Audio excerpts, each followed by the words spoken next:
Boa tarde, caros colegas. É com imenso prazer que eu estou de volta com mais um tema para proposta de provocações, de debates e reflexões a respeito da profissão do serviço social e profissões congêneres que também acompanham esta página. Então, é importante frisar que nós sempre fazemos essas transmissões abordando temáticas diferenciadas, com o objetivo de chamar a reflexão, pensar, de estimular a leitura também, que é importante para a compreensão das políticas sociais, é importante. Então esse vídeo que trata do conceito das políticas sociais é um vídeo resumido.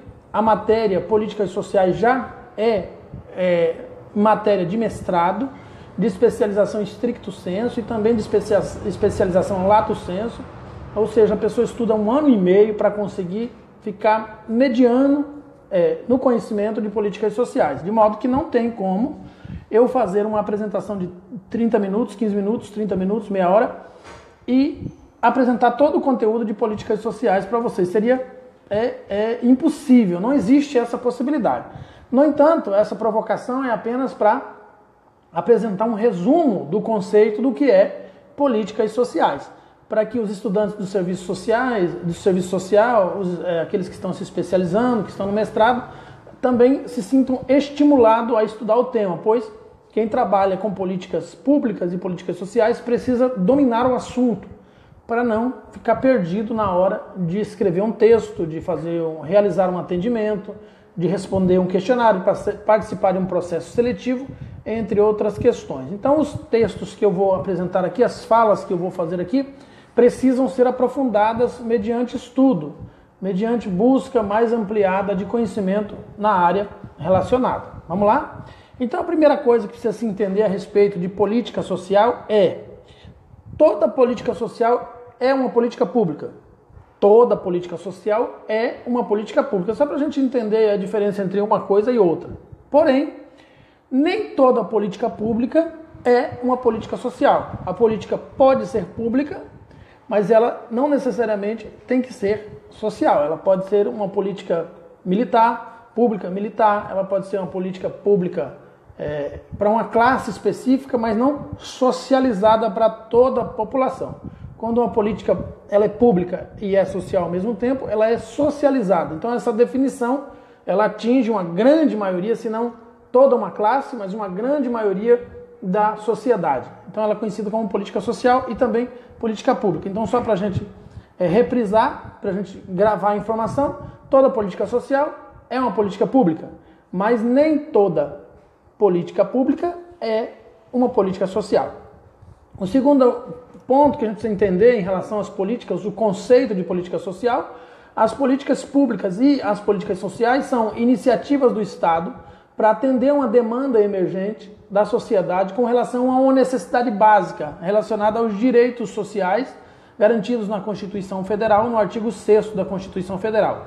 Então toda iniciativa pública é uma política social quando ela se transforma em lei e a partir daí cria-se um programa, um plano, um programa, um projeto para aplicar essa lei no objetivo de viabilizar esse direito garantido nessa lei. A gente poderia usar vários argumentos aqui, por exemplo, a educação. A educação básica e média, ela tem que ser oferecida pelo Estado, garantida pelo Estado, porque está em lei. Já o ensino superior, não. O ensino superior não é obrigação do Estado. O Estado, obviamente que um Estado que tenha a pretensão de se tornar um Estado soberano, precisa oferecer a educação superior garantida em lei enquanto política pública, enquanto política social. Mas não é o caso no Brasil. O ensino superior não é obrigatório por lei ser garantido pelo Estado, de modo que fica em aberto e o Estado acaba oferecendo muitas faculdades, instituições públicas para atender essa demanda, mas não é uma obrigação, é apenas um modelo de governo, uma intenção de atender um grande número, uma grande parcela da sociedade. A gente poderia utilizar também, por exemplo, como exemplo,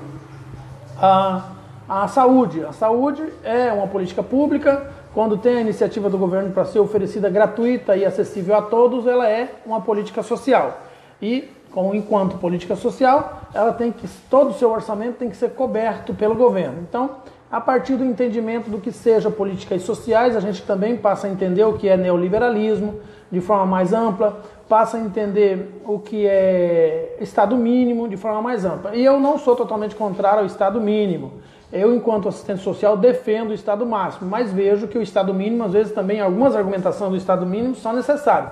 O que a gente não tem como compreender e absorver é um Estado, um país em que sua imensa maioria vive na linha da pobreza, quase extrema pobreza, ou próximo da extrema pobreza, onde eu fui questionado porque falei aqui que 90% do Brasil vive na linha da extrema pobreza. Eu considero uma pessoa que recebe Bolsa Família, que mal consegue pagar a conta de luz no final do ano, que mal não consegue comprar um carro, não consegue colocar um filho numa escola boa, não tem um plano odontológico, não tem um plano de saúde, não tem o mínimo necessário para viver com dignidade. Considero essas pessoas na linha da extrema pobreza.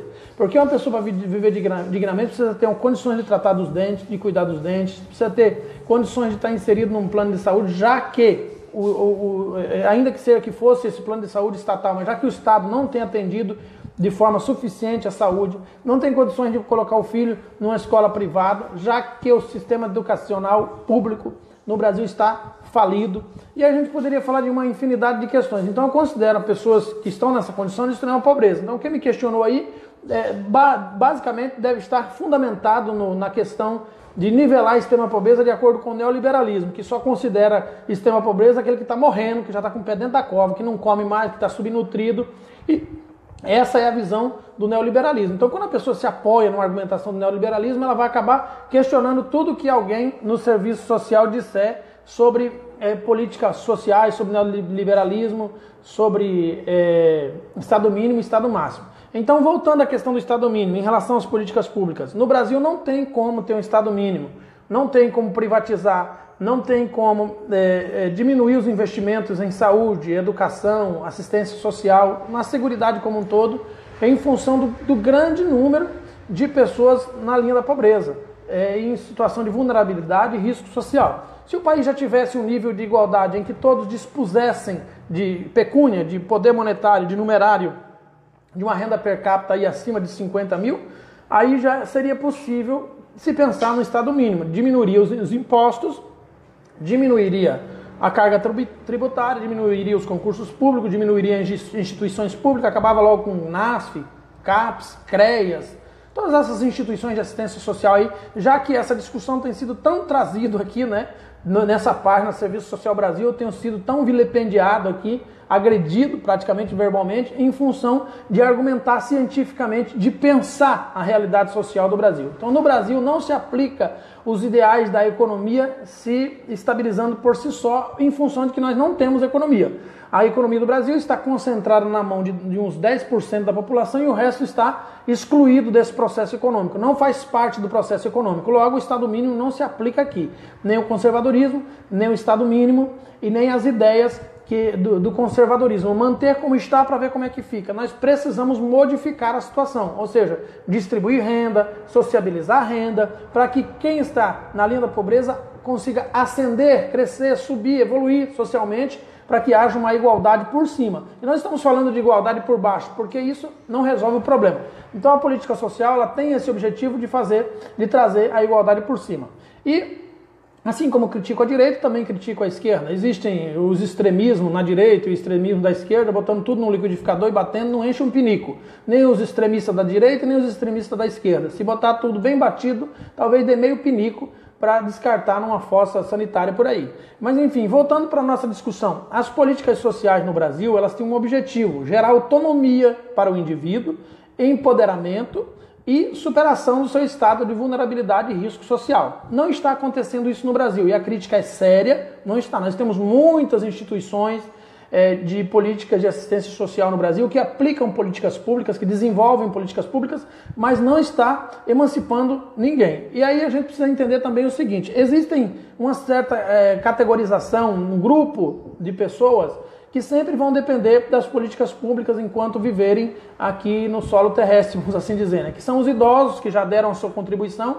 Então, quanto a esse, não se fala de superação da sua situação de vulnerabilidade e risco social, mas do oferecimento de uma completude para que eles vivam de modo digno e sejam incluídos socialmente. E também temos, então, as pessoas com deficiência, que muitas delas conseguem ser inseridas no mercado de trabalho, então possam contribuir socialmente também, mas tem aquelas que têm uma deficiência que impede totalmente a sua inclusão no mercado de trabalho. E temos também nesse grupo aí as pessoas com transtorno mental, aqueles mais agudos, que não têm condições de serem inseridos no mercado de trabalho, sempre serão dependentes permanentes das políticas públicas e das políticas mais especificamente de assistência social. Mas não é o caso do Brasil. No Brasil nós temos um grupo muito grande de pessoas que têm condições de ser inserida no mercado de trabalho, de evoluir socialmente e de não ficar a vida toda dependendo da política pública e da política social. Se nós queremos a igualdade estabelecida entre as pessoas, nós também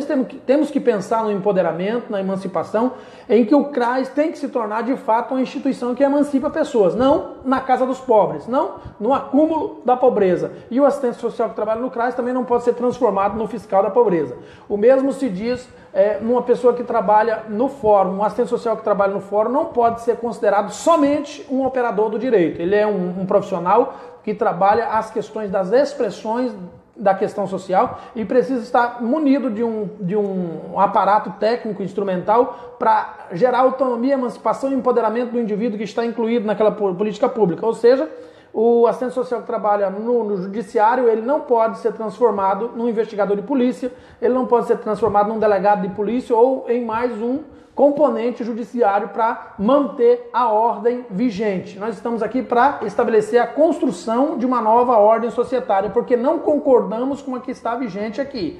Não concordamos com racismo, não concordamos com preconceito, e tudo isso está relacionado às políticas sociais. Não concordamos com o nivelamento da extrema pobreza, e hoje no Brasil a pobreza se transformou numa cultura popular, num patrimônio histórico. A pobreza é um patrimônio histórico no Brasil, em função de que muitas pessoas não querem superar, não querem criar projetos que realmente superem. Por quê? Vou lhe dizer por quê. Enquanto houver um nível extremado de pobreza no Brasil, haverá sempre mão de obra barata para ser explorada. Eu vou dar um exemplo. Uma fábrica de calçado aqui do Brasil, uma fábrica famosa, eu não vou dizer o nome deles aqui porque eles são muito aguerridos e me processam se eu dizer, mas você deve conhecer. Ela tinha fábricas no Brasil, ela fechou essas fábricas no Brasil e foi abrir as fábricas na África, em função de explorar a mão de obra mais barata do que no Brasil.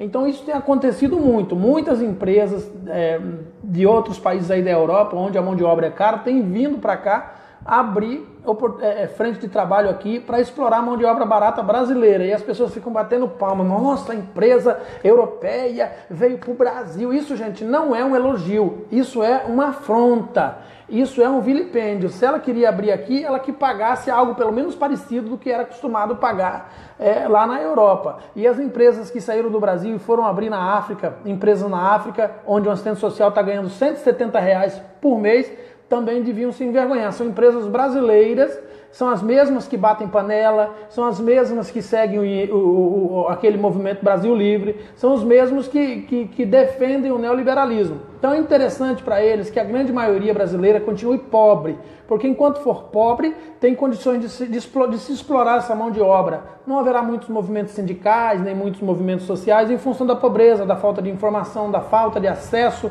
à instrução, ao conhecimento, à evolução, o empoderamento e a emancipação do indivíduo. Então essas pessoas são mais massas de manobra, dá para escravizar mais, dá para expropriar mais do capital, dá para explorar mais mão de obra barata. Então hoje é comum, por exemplo, no Brasil, o indivíduo mal conseguir pagar a conta de luz e água no final do ano, no final do mês, mas tem uma empregada doméstica em casa que ele paga 150, 200 reais. Espero que eu não esteja atingindo você em cheio, né? Espero que você não seja mais um explorador desse que explora a mão de obra barata e fica falando em projeto ético-político aqui nas redes sociais. Então, o que é que acontece? Essa ideologia, essa cultura da exploração de mão de obra barata, ela leva ao empobrecimento. E por isso, nem o Estado e nem a sociedade, nem a elite, vamos assim dizer, tem interesse que o indivíduo saia da sua linha de pobreza. É impossível que o indivíduo saia da linha de pobreza com apenas uma política pública, com uma política social. Isso é questão de se compreender, porque é questão de concurso. Para que haja superação das vulnerabilidades e riscos sociais, a necessidade do trabalho socioassistencial. E quando a gente fala de trabalho socioassistencial, a gente está falando de educação, saúde, segurança, trabalho, lazer, todos os direitos sociais garantidos no artigo 6º da Constituição Federal. O trabalho conjunto desses artigos e das instituições que estão a elas relacionadas criam, então, um desenvolvimento de uma política social completa, o que não tem acontecido no Brasil. Infelizmente, no Brasil, a rede socioassistencial não funciona, muito poucos são os municípios que funcionam, a grande esmagadora maioria não funciona, funciona deficitariamente, funciona muito mal, e em função disso a política social também não funciona adequadamente. E por não funcionar adequadamente, essa vinculação. Vamos usar como exemplo aqui o programa Bolsa Família, que faz parte de um programa, de um plano, de uma política social, que é de assistência social. O programa Bolsa Família está vinculado a várias questões que são as condicionalidades que levam a pessoa a ter deveres em relação a um direito que já era garantido dela, que já está nos direitos sociais e em várias outras partes da Constituição Federal e outras leis. Mas, enfim, leva à questão da fiscalização e da obrigatoriedade, por exemplo, em que o filho esteja matriculado na escola, em que as crianças tenham tomado vacina e várias outras condicionalidades. Isso tudo são projetos de emancipação do indivíduo, mas só isso não é suficiente, não tem sido suficiente, não tem se demonstrado de forma suficiente, porque está faltando aquilo que se chama de educação social, ou seja, reeducação social. Então o CRAS tem que funcionar trabalhando a reeducação social com todos os usuários envolvidos no procedimento, para que eles entendam que eles não estão recebendo o Bolsa Família ou qualquer outro programa de governo para continuar na situação em que estão, mas para evoluir, para crescer, para serem autônomos. Então essa é a nossa profissão. Nós somos educadores sociais no sentido mais amplo e absoluto da palavra, porque nós temos que reeducar aqueles que dependem das políticas públicas para que eles, quando alcançarem a socialização da riqueza, saibam o que fazer com ela e não transformar isso num ciclo vicioso, onerando o Estado a tal ponto do Estado não conseguir segurar e não conseguir alcançar um número maior de pessoas que precisam dele. Porque existe um limite orçamentário, a gente tem que ter uma lógica, precisamos trabalhar com uma lógica precisa. Existe um limite orçamentário. É impossível que um país em que 10% sustentam a riqueza também, de uma vez só, consiga contribuir no orçamento para que 90% seja incluído de uma vez só socialmente. Há de ter um processo a longo prazo para que isso aconteça, o Estado tem que trabalhar isso de forma mais consciente. O que a gente está tendo hoje é uma briga muito grande entre as ideologias no Brasil, quem defende Estado mínimo e Estado máximo, dentro da questão das políticas sociais, exatamente por essa falta de compreensão. Existem os de um lado que não defendem as políticas públicas, preferem continuar dando esmola, explorando mão de obra barata, como eu já falei aqui, e existem também os do outro lado, que não querem se emancipar, que se acostumaram a ficar dependentes da política, que se acostumaram a se amparar como se a política social fosse uma muleta para o resto da vida. Não preciso mais trabalhar, não preciso mais estudar, não preciso mais crescer socialmente. Então isso é um processo lento, longo, demorado, que o assistente social, que toda a rede socioassistencial de todo o Brasil precisa criar dispositivos mais eficientes para trabalhar isso, sem contudo criar situações vexatórias, sem contudo expor o usuário, sem contudo discriminar ou se utilizar de preconceito. Mas a gente precisa pensar isso, porque o orçamento nós tivemos aí uma década e um pouco mais de investimento na assistência social, o que criou uma grande onerosidade para o Estado, que levou as pessoas a rejeitarem as políticas de assistência social, um grande número de pessoas, até mesmo daquelas que estavam inseridas nas políticas públicas em função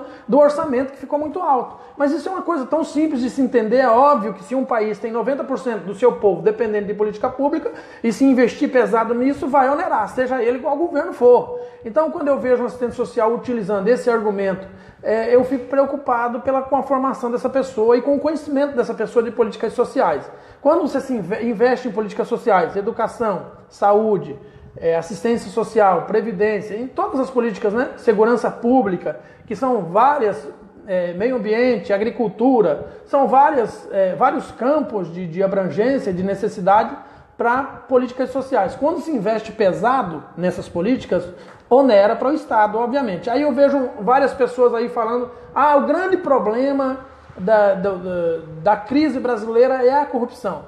E eu tenho uma novidade aqui para dizer para vocês. Como estudante de políticas sociais, eu não posso deixar de afirmar que a corrupção é, de fato, um grande problema para a questão ética e questão moral no Brasil. É de fato. Agora, em relação ao orçamento, não. Que ela mal chega a 1% do orçamento.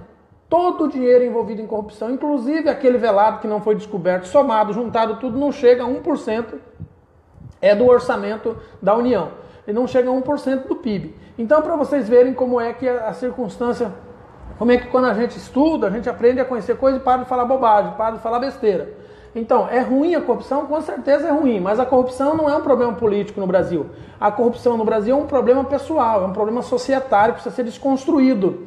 Porque o pior corrupto no Brasil é o eleitor, que quando o político chega na porta dele para pedir voto, ele já se oferece para ser comprado a troco de casca de banana. Então, nós não temos um problema político no Brasil, nós temos um problema de corrupção, mas que é ínfimo, né? Não chega nem a 1%.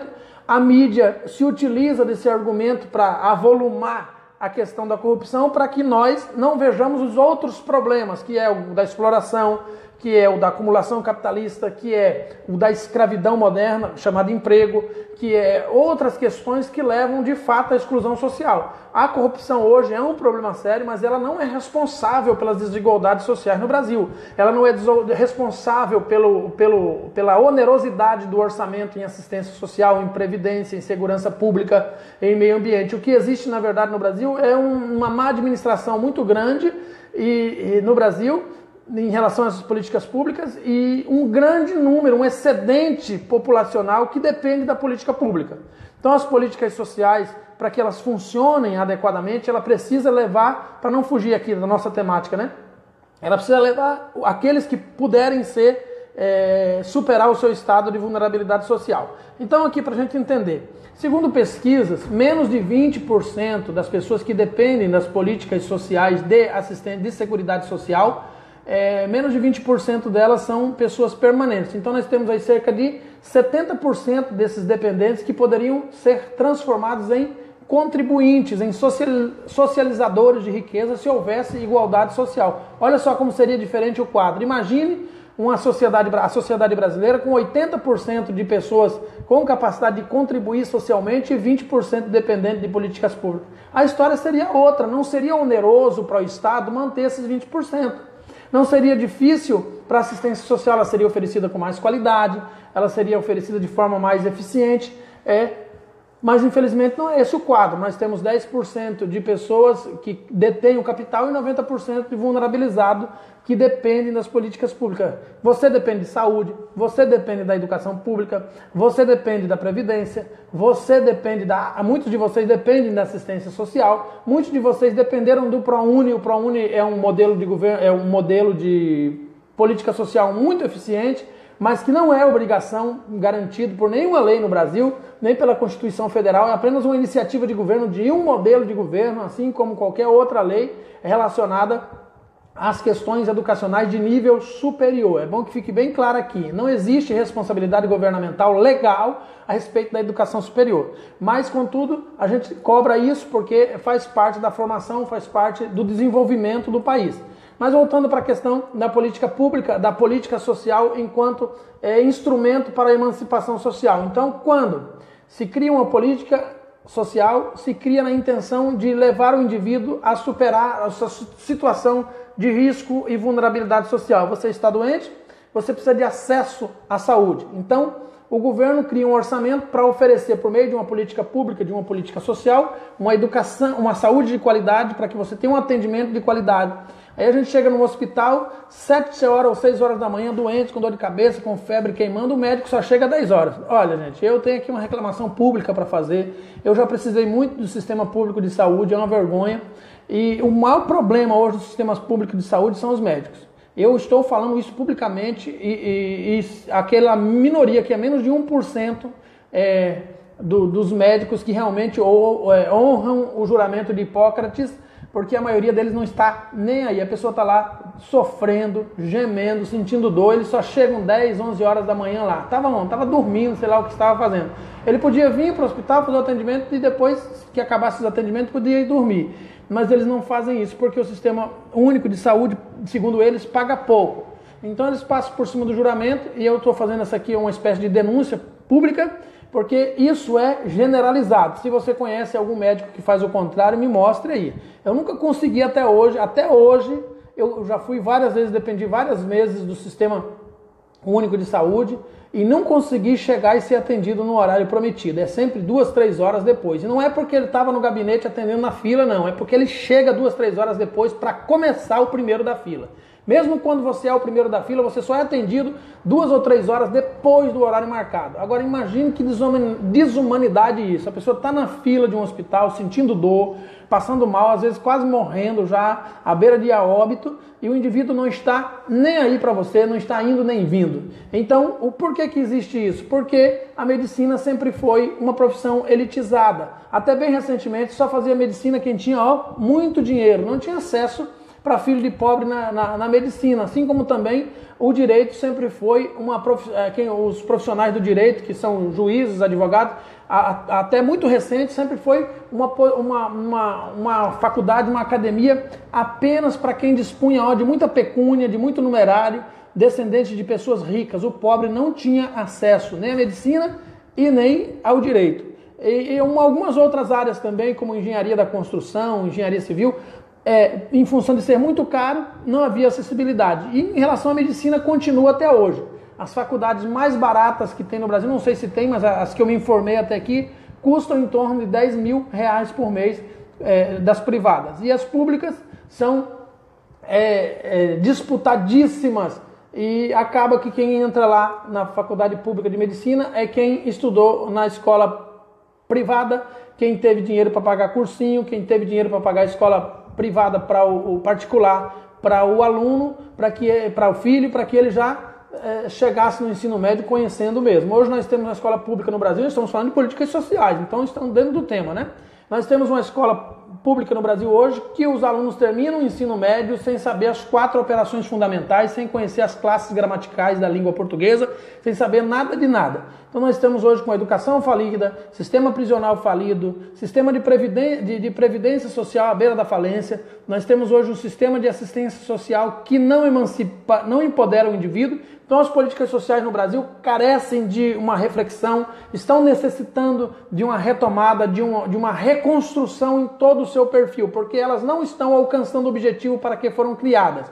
A educação, ela foi criada para que o indivíduo, ao terminar o ensino médio, já saiba pelo menos as 4 operações fundamentais, pelo menos conheça as classes gramaticais da língua portuguesa, saiba redigir um texto com qualidade. Nós não temos isso no Brasil.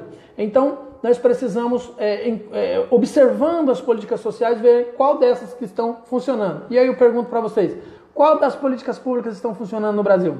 Qual das políticas sociais estão de fato funcionando no Brasil? Eu tenho denunciado aqui nessa página veementemente, constantemente, casos que têm acontecido no Brasil de violação de direitos humanos os mais absurdos possíveis. Crianças passando fome, crianças em situação de subnutrição, situações parecidas com a África. E algumas pessoas têm questionado aqui, dizendo que não é responsabilidade do assistente social isso. Eu discordo em número, gênero e grau. É responsabilidade de toda a rede socioassistencial, inclusive do assistente social. Nessa página não tem juiz, não tem promotor, não tem psicólogo, assim, não é uma página, pode até ter, mas não é uma página para eles, essa é uma página para o serviço social. E as cobranças que eu tenho que fazer e que você tem que fazer aqui estão relacionadas com o assistente social. Qualquer denúncia que a gente venha fazer aqui estão relacionadas com a nossa profissão, a profissão de assistente social. Agora eu vou cobrar o Papa aqui na página. Senhor Papa, o senhor deixou de enviar a sua benção, né, como dizia antigamente, a sua benção para o Brasil. Eu vou cobrar aqui o Buda aqui na página, vou cobrar aqui o Alá aqui na página. Não, essa é uma página de assistência social.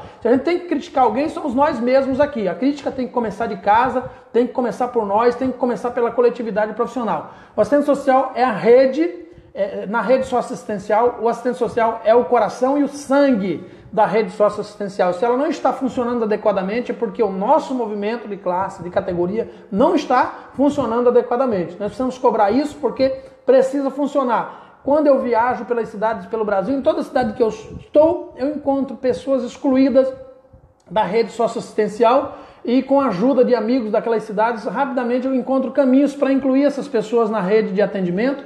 E eles são incluídos, já inclui idosos, mulheres que foram espancadas, sofreram violência doméstica pelo companheiro, já inclui crianças em situação de rua, em situação de violência sexual. Eu chego na cidade, com 24 horas na cidade, estou incluindo pessoas na rede socioassistencial. Aí eu me pergunto, por que vocês não podem fazer isso na cidade de vocês? Ou seja, a política social existe para isso, ela tem que funcionar e ela só funciona quando a rede funciona. E para a rede funcionar, o juiz tem que funcionar adequadamente, ele tem que ser eficiente, o promotor da cidade não pode ser um capacho de prefeitura, ele tem que funcionar de forma eficiente, que é o Ministério Público, né? O representante do Ministério Público tem que ser atuante, eficiente, tem que receber os mandatos de segurança dos reclamantes em relação ao Estado, à Prefeitura. Infelizmente, muitos Ministérios Públicos de muitas cidades, quando o indivíduo chega lá para entrar com mandado de segurança, ele é desaconselhado a fazer. São os Ministérios Públicos inoperantes, ineficientes, covardes, incapazes de se prestar ali como um quarto poder, né? Que eu gostaria que o Ministério Público se tornasse um quarto poder para atuar aí em parceria com o Judiciário, o Legislativo e o Executivo. É uma defesa minha, teórica, vocês já sabem disso. Acredito que havia necessidade, quanto mais descentraliza o poder, melhor é para a nação. Poder centralizado não presta para nada em lugar nenhum, nem começando de igreja a instituição pública. Poder centralizado é a treva, como dizia, é o fim do mundo, é o fim do túnel, o fim do caminho, o fim da picada. Não resolve para ninguém, tem que descentralizar o poder. Então o Ministério Público em muitos municípios não funciona. Quer ver quando você descobre que o Ministério Público não funciona? Quando um sujeito, um usuário, um cidadão de direito chega no Ministério Público na intenção de entrar com mandado de segurança contra o Estado e o Ministério Público desaconselha o indivíduo. Não, isso não pode ser assim, não, vamos tentar outro caminho. Amigo, vocês que são aí da promotoria, vocês estão aí para atender a solicitação do sujeito, não estão para legislar por ele. Ele já decidiu entrar com mandado de segurança, deixa ele entrar, mesmo que ele não alcance o objetivo traçado. Respeite o direito do cidadão, respeite o direito dele enquanto usuário das políticas sociais. O Estado negou tratamento fora do domicílio, o Estado negou benefício eventual, o Estado negou creche para criança, mandado de segurança, direito líquido e certo. O assistente social também, que tem medo de encaminhar o usuário da política pública, da política social para o Ministério Público, então precisa rever os seus conceitos. Por quê? Aí ele fica dizendo assim, mas o Estado é resistente, não tem orçamento, é difícil, os políticos não deixam, não permitem, é um mimimi, um choro de vá se lascar, pelo amor de Deus. Se você é um assistente social, está comprometido com o projeto ético-político da profissão, com o código de ética, você já sabe que é assim. Quando foi diferente? Quando é que a gente conquistou alguma coisa só passando a mão na cabeça de político, de gestor público, de coordenador de CRAS? Quando foi que a gente conseguiu alguma coisa se não foi pela resistência? As mulheres que conseguiram o direito de votar, conseguiram só fazendo agrado, fazendo favores sexuais para homens? De modo nenhum. Favores sociais? De modo nenhum. Conseguiram só na conversinha lisa, na conversinha fresca, na conversinha fria, na condescendência? De modo nenhum. Essa é uma profissão também de luta. Obviamente que se primeiro você puder utilizar as relações públicas, as relações sociais, é melhor, se existe essa possibilidade. Mas você bate na porta uma vez, ela se fecha. Você bate duas vezes, ela se fecha. Para mim, fechou-se na terceira vez, para mim já se tornou meu inimigo. Já se fez meu inimigo por escolha voluntária, escolha própria. Agora vai me aguentar e eu sou um trator de esteira. Eu vou com tudo mesmo, conheço meus direitos, eu estudo para isso e conheço para confrontar mesmo. Eu vou no Ministério Público, se não funcionar no municipal, eu vou no estadual, se não funcionar no estadual, eu vou no federal, vou até as últimas circunstâncias e instâncias. Quem me conhece sabe disso. Então, agora, dentro do município tem que ter, por exemplo, a associação de assistentes sociais, a associação dos trabalhadores, vários movimentos sociais para você se unir com eles e formar um elo, uma corrente para lutar pelas políticas sociais, porque política social é criada pelo Estado mais para enganar as pessoas do que para funcionar de fato. Ela é criada na lei e fica lá na lei. O indivíduo que descubra ela e aplique ela. E tanto é que já existe a possibilidade de ter instituições públicas em todas as cidades e municípios do Brasil, e muitas delas ainda não tem, porque ninguém se importou em criar, ninguém se importou em fazer o movimento, em fazer um projeto social, em fazer audiência pública na Câmara dos Vereadores. Olha, quantas instituições na sua cidade foram criadas por meio de audiência pública, de briga, quantos professores na área do magistério, de pedagogia, quantas audiências públicas tiveram que criar para poder criar o piso salarial no município. Cadê os assistentes sociais? Quantas audiências públicas no seu município você já viu feitas por assistentes sociais para poder criar o piso salarial no município? Para poder criar uma luta, alguma coisa? Dificilmente acontece. A gente briga muito pelo direito dos outros, a gente briga muito pelo direito de terceiros, mas pouco pelo nosso. A Glaucia está dizendo, é um verdadeiro bate e volta, a gente marca consulta, o médico não atende, os pacientes ficam à mercê. Exatamente, é aí que entra o Ministério Público. Uma vez que o indivíduo seja cobrado juridicamente, ele começa então a tomar respeito pelo profissional. Você abaixando muito a cabeça, acaba se tornando subserviente, acaba se tornando um menino de recado. E aí a política pública não funciona. Ela já é complicada, se a pessoa se submeter à vontade dos outros, aí é que ela não funciona de fato. Para que ela funcione é necessário resistência. Então, políticas sociais, né? Voltando aqui para a questão, política social, ela é criada com uma exigência dos movimentos sociais da sociedade, pela Câmara dos Deputados Federais ou pelo Senado, vai para um, vai para outro, até que seja aprovado, se transforma em lei, pela Câmara dos Deputados Estaduais em conformidade sempre, tanto um quanto o outro, com a Constituição Federal e submissa à Carta Magna da Constituição Federal. As políticas sociais e públicas também são criadas pelo município, pela Câmara dos Vereadores, né? Eles colocam um projeto de lei e é aprovada tanto a nível do Senado, como do Congresso, da Câmara dos Deputados Federais, como da Câmara dos Deputados Estaduais. Uma vez aprovado, então vai para o Presidente da República, para o governador, para o prefeito, para ser sancionada ou vetada. Uma vez sancionada, ela já se torna, já adquire efeito de cumprimento. Muitas vezes tem que criar instituições para atendê-la. Hoje nós temos uma política social pública no Brasil muito esquecida e abandonada, que é a agricultura familiar. Minha tese de mestrado agora está sendo sobre agricultura familiar. É um campo muito extenso que precisa ser trabalhado. É difícil você se sentar numa mesa para comer ao meio-dia e não ter um produto do seu alimento que não seja oriundo da agricultura familiar. A gente nem pensa nisso, mas quando você pensa nisso, você descobre que a agricultura familiar está esquecida. E são eles o sustentáculo alimentar, a segurança social, a segurança alimentar desse país debruça-se sobre os braços dos agricultores familiares esquecidos pelas políticas públicas. Criaram-se aí o PRONAF, alguma coisa muito resumida, muito parca, muito superficial, que inclusive já acabou. Um país que não trata a sua alimentação com seriedade não é um país que merece respeito, e nós não temos isso no Brasil. A política de assistência à agricultura até em muitos estados foi suprimida, foi desconstruída, foi interrompida e agora modificaram todo o projeto, todo o modelo de assistência técnica rural, extensão rural no Brasil. Está uma vergonha, já era ruim, ficou ainda pior. E a gente precisa criar formas de superar isso. Então está aí um pequeno resumo de políticas sociais, eu espero que tenha servido para esclarecer algumas coisas para vocês. A gente volta a qualquer momento novamente com novos temas. Muito obrigado, tenham todos uma boa tarde, fiquem com Deus.